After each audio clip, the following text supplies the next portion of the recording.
What's up, YouTube? Just wanted to film another quick video here to talk about some of the things that we've done to the bike, give some updates on some of the parts that we've previously installed, and also talk about some of the other things that we've installed, kind of give you an idea of what's working, what's not, and maybe some ideas of things we want to do for the future.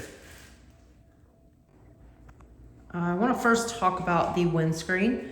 We did a video of the install of that previously, and we just realized that maybe the windscreen was just a little too short. So we were able to relocate the turn signals.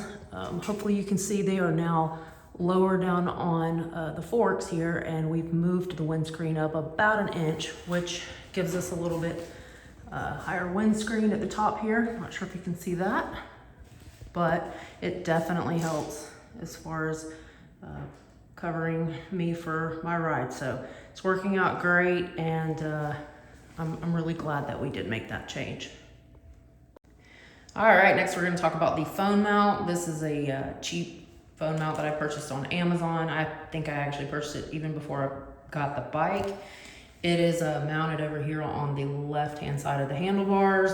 It is a little tight with the parking brakes since this is a DCT. I did want it on the left-hand side since that hand's free.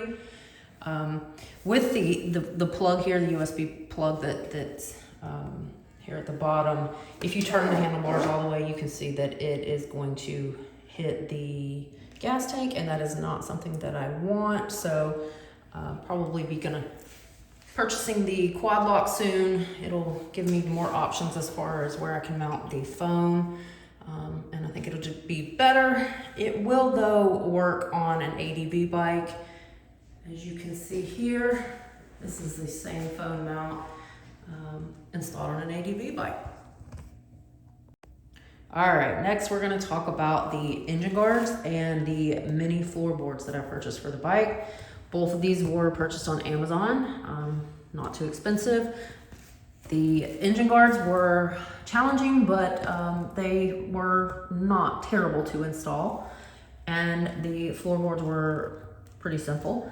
The issue with the engine guard though, I don't know if you can actually see it on the video, but the brake pedal here has been, it's been adjusted. We've had to make some adjustments to that because if you have your foot on the foot pedal, or excuse me, the floorboard here, and you go to apply the back brake, you may actually hit the engine guard if you are using the back brake in the stock position. So we did have to make some adjustments to that to bring the brake lever up a little bit so that I did not hit the engine guard with the brake lever and boots and things like that. So we'll probably be looking at some different solutions for the engine guards as well. And then we also have the floorboards here. I think they have been a great addition to the bike. My only concern with it is it's like this piano black material and there's really no grip. So if you are riding in the rain or have wet feet or anything like that, that might pose an issue for you. I have my eye on the Kuryakin Riot mini floorboards, so I will probably be replacing these soon, but for now they're working great and I don't have any complaints. All right, lastly, we've got the Pillion seat. This one was also purchased off Amazon. The complaints that I have about it are that it is extremely stiff and hard here.